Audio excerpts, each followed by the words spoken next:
Welcome back, everybody. This is Nicole again from Wildflower Valley Farm. Today I'm going to show you how I plant tomato plants. Just about everyone who puts tomato plants into their garden, whether it's in the ground or into a container, has their own method for planting tomatoes. Today I'm going to show you mine, and I'm not saying it's the right way or the best way. It's just the way that I was taught how to do it, and it works for me. So it may be something you want to try out and see if it works for you. You can see what I did last night. I've already put a few things into the ground. I've got some on either side of this goat panel.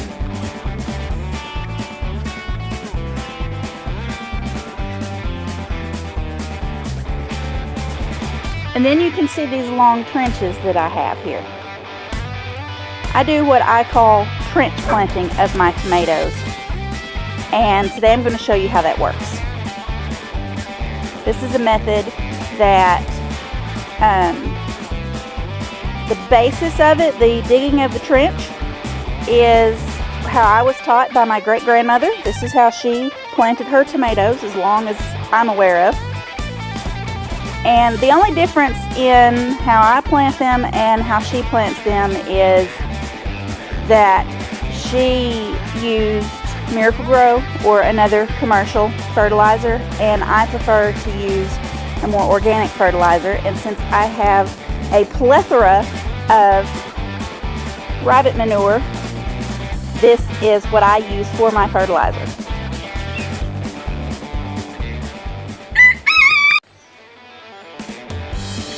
You may be wondering about this plant right here, because that is definitely not a tomato. And to be honest, I'm not sure what it is. It is something that was planted by the chickens when they were in the garden over the winter. And I'm going to leave it until I figure out what it is. If it's something that I want, I may leave it. I don't think that it's going to in any way be in the way of the tomatoes. And if it gets large enough that I decide I don't want it here, then I'll just pull it out. I don't think it's a pumpkin. I think it is a squash of some kind. And the reason I say that is because it's been here long enough that it should be putting out runners, I think, if it were a vining type squash like a pumpkin. And it's not. So I'm hoping that it's going to be something that we want to eat, and hopefully it will do well here. It's just an experiment I'm going to try out, and we'll see how it works out this summer.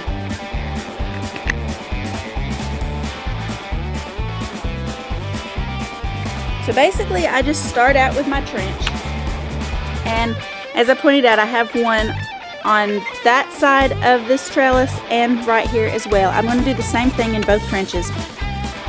I just fill them,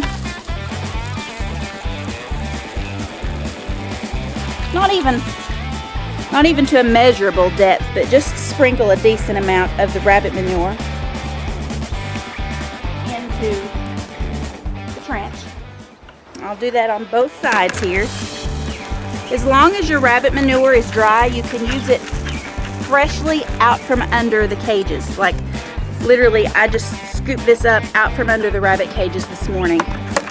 If the manure is wet with urine, you want to let it dry out. But as long as it's dry, you can use it directly out from under the rabbit cages. There's no need to compost it for any length of time, other than however long it takes to dry out after it has left the rabbit. The next thing I do is just water that in good. I will generally fill this trench until it is noticeably full of water, to let everything soak in very, very well.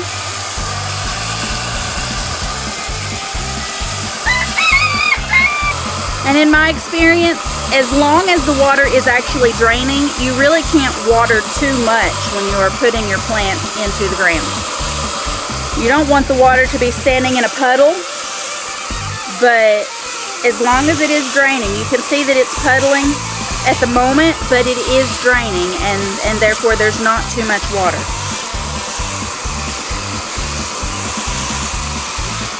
Especially if you are putting plants out in the morning, you want to give them as good a start as possible to be sure that they don't dry out during the heat of the day. Now the next thing I'm going to do is actually put the plants in the ground, and you'll see why it's called trench planting. Other than the fact that obviously I have dug a trench here.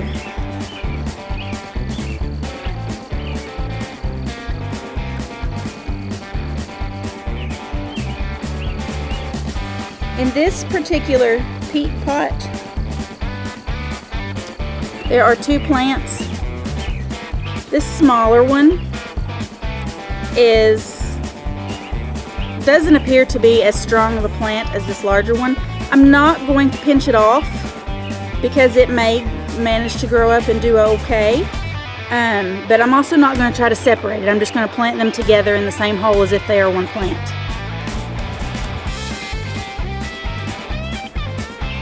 And I'll just lay it down in the trench like that, and I'm going to go ahead and lay out the rest of my tomatoes, and then I will show you how I cover those up.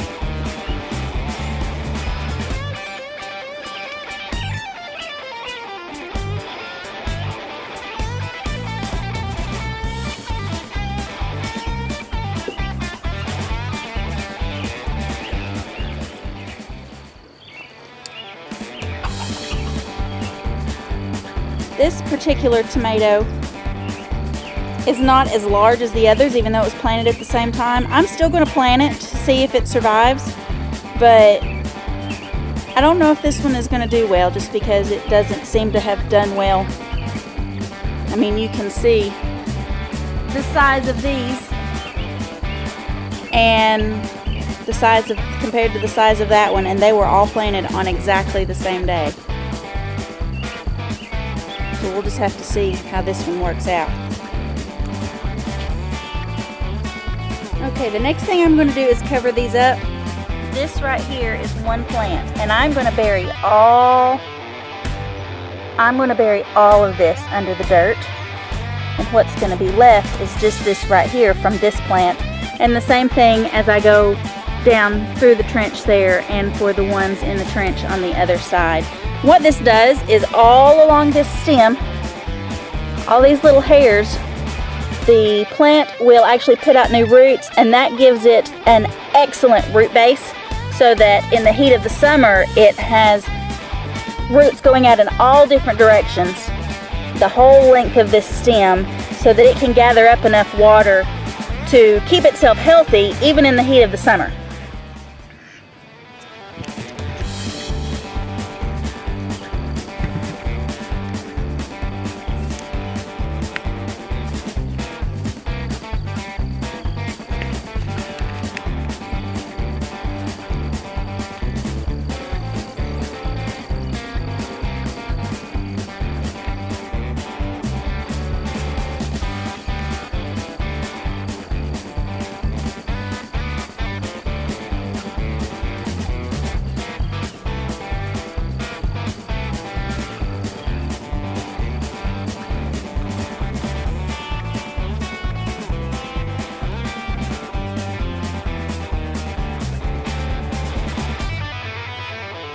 There is no need to pinch off any of the extra leaves that I'm burying. They will just compost directly into the soil.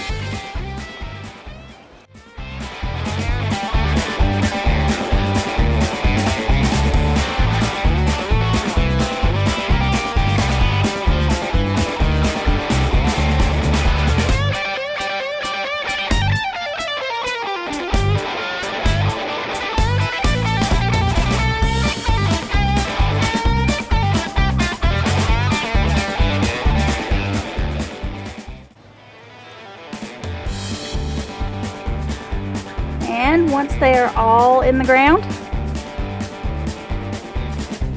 I'll come back and water them in well again, and then they should be good to go.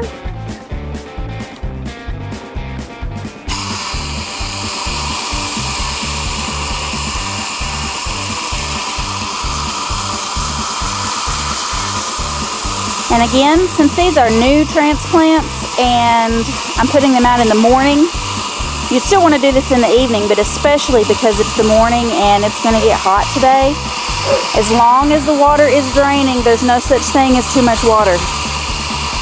Alright, we'll water these.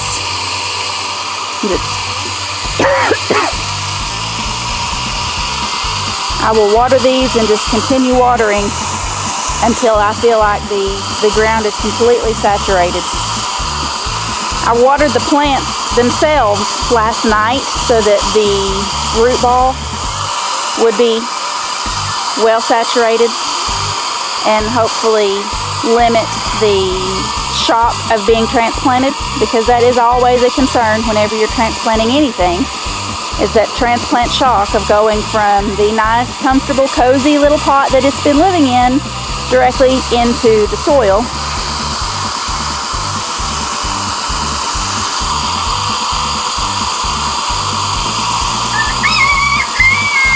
I'm not sure if that is as big of a concern if you're doing soil blocks, because I have never attempted soil blocks.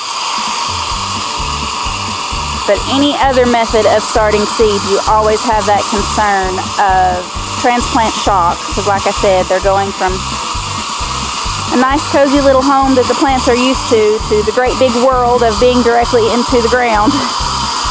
And it stresses them out a little bit, but as long as they have plenty of water and whatever your chosen fertilizer is to give them a healthy start, they should do fine. And I'm going to go ahead and water the ones that I put in the ground last night again, just for good measure, since it is supposed to be hot today.